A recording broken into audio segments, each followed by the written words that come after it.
সারা আগরতলায় আমাদের আগরতলা মিশন পক্ষ থেকে প্রতিদিনই প্রতি জায়গাতেই অভিযান চালানো হয়। এখানে একটা অভিযোগ ছিল, এখানে দুটা বিয়ের বাড়ি আছে পক্ষণ সঙ্গম, এরা ফুটপাত দখল করে ব্যবসা চালাচ্ছিল এবং অনৈতিকভাবে আমরা দেখেছি প্রস্তুত দেওয়া ছিল, এগুলি আজকে সরিয়ে দেওয়া হয়েছে।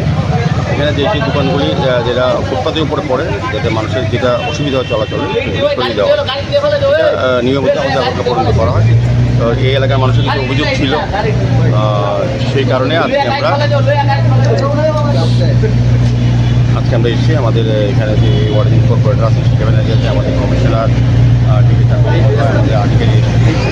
সবাই আছেন। আমরা এই এলাকার লোক আমাদের সহযোগিতা করছি। আমরা তো চাইছি যে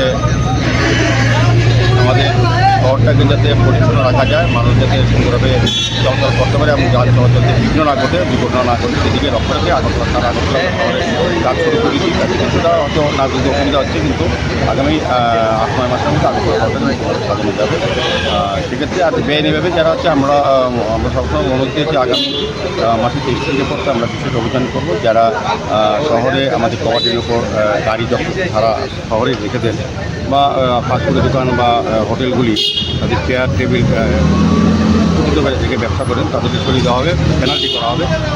এবং সার্বিকভাবে শহরে যে যত সেখানে গাড়ি রাখা হয়, আমরা আগামী 16 পর থেকে আগরতলা এবং বেআইনি যারা হকার বা ফুটপাত দখল করে যে দুটো বিয়ে বাড়িতে আজকে আপনারা অভিযান চালিয়েছেন, দুটোর কি কাগজপত্র ঠিক আছে? কোনোটার কি আপনারা কি বন্ধ করে দিয়েছেন এরকম?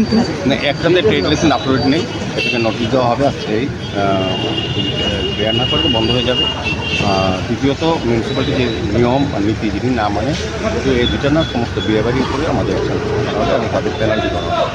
যারা তো বরাবরই মধ্যমীরা টানা করার চেষ্টা করি, কিন্তু যখনই তোলা হয় তারপর আবার বসে যায়। সেক্ষেত্রে এটা শুধু আগরতলা মিউনিসিপ্যাল কর্পোরেশন করার কথাই কিন্তু না, এটাতে আরও প্রশাসন, ট্রাফিক দপ্তর, অন্য দপ্তরও কিন্তু এটার সঙ্গে যুক্ত আছে, সবাইকে নিয়ে কাজটা করছে।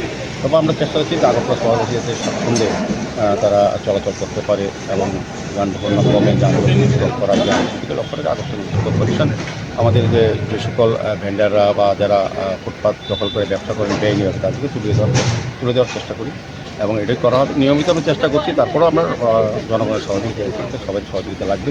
কোথাও জন্য আজকে এখানে এই এলাকার মানুষ আমাদেরকে মিডিয়া ও আমাদেরকে জানিয়েছে, আমরা জানতে পারলাম তাদেরও একটা সদস্য ভূমিকা থাকে। আমি ধন্যবাদ জানাই।